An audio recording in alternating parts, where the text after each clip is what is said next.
Wow. So this was the theater to come to in 1960-61. It was kind of a step above the others in town. What were your rival theaters, if there were any? Well, what was the one there on Chester was the California, right? California. And the Nile. The Nile. Those were the big three. Really? Back then, there wasn't a lot of theaters in town. But people got dressed up to come to the Fox. And I remember the busiest night here was the night North to Alaska with John Wayne premiered. And we had to turn people away. Really? Yeah, it was standing room. And how much would a ticket have been at that time? Probably no more than a couple dollars. If that, $1.50. I don't know. It wasn't been very much because we were making like 90 cents an hour back then. I don't remember exactly what my pay was here at the theater. It wasn't a whole lot, but Yeah. but Enough to keep you coming back part-time.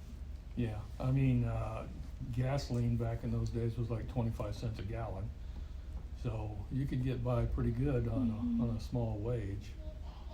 And I remember the marquee was a big deal.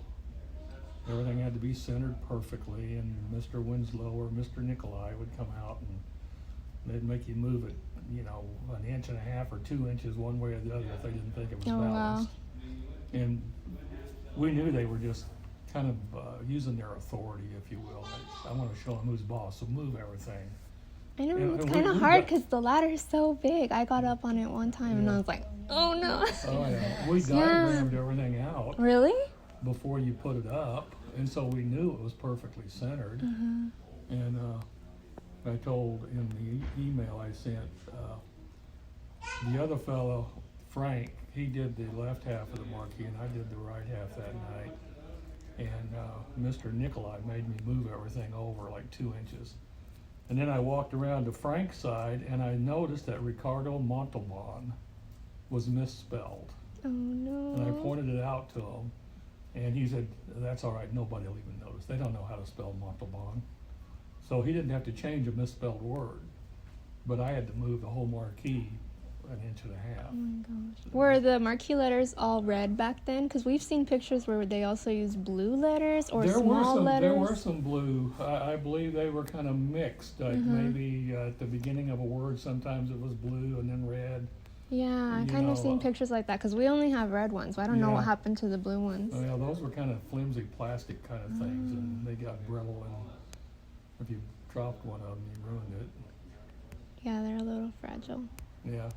But Saturday mornings in here, the matinees was like a madhouse because this place was full of kids, and I don't remember any adults being in here. You Like, just dropped off their kids. they'd Saying, drop 'em here's off a and couple leave, dollars. and they would just be little terrors.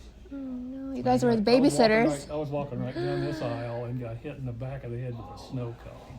Snow cones? We had snow They had cones? snow cones. Wow. Yeah, we had snow cones. And I had a little area out here where I would grab the unruliest of the bunch and take them out there and make them sit down. Time out. They had to sit down there till their parents came and picked them up. And actually had kids jumping from the balcony Yeah. level over that counter. Unbelievable. I mean, I see a kid in midair, as I walk out this door. Oh no. But